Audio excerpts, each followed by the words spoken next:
tem sua fonte na Trindade e comunhão.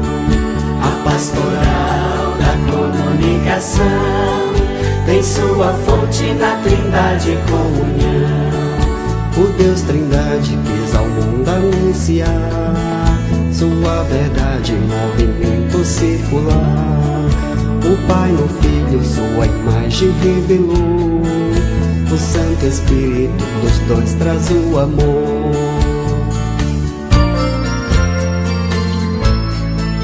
Nasceu em Deus a comunicação, sua palavra gerou vida e a criação. Criou o homem e a mulher à sua imagem, para viver relacionando em liberdade. Comunicar a verdade, o amor, Seguir o exemplo de Jesus libertador. A pastoral da comunicação tem sua fonte na Trindade e comunhão.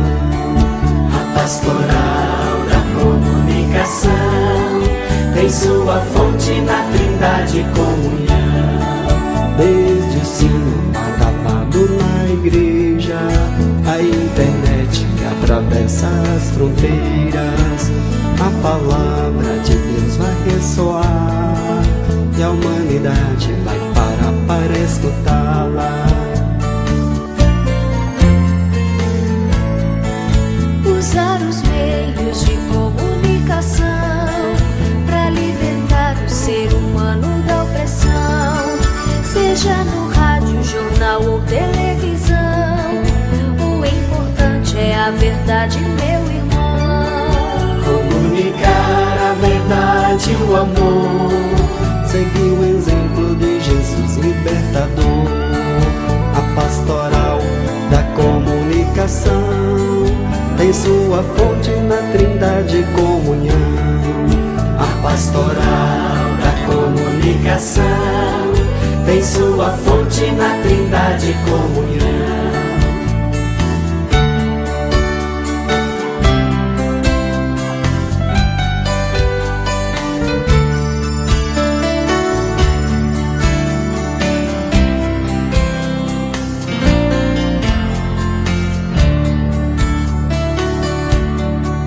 Comunicar a verdade, o amor, Seguir o exemplo de Jesus libertador.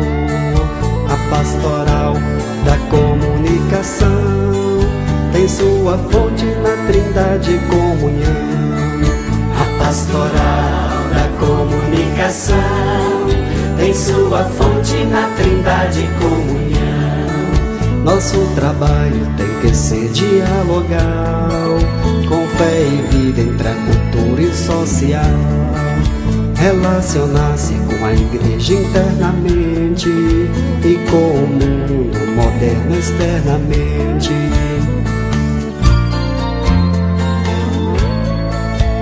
A paz contém seu modelo em Jesus, mestre, caminho, vida e verdade, luz.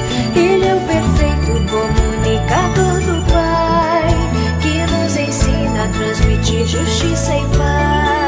Comunicar a verdade, o amor, seguir o exemplo de Jesus libertador.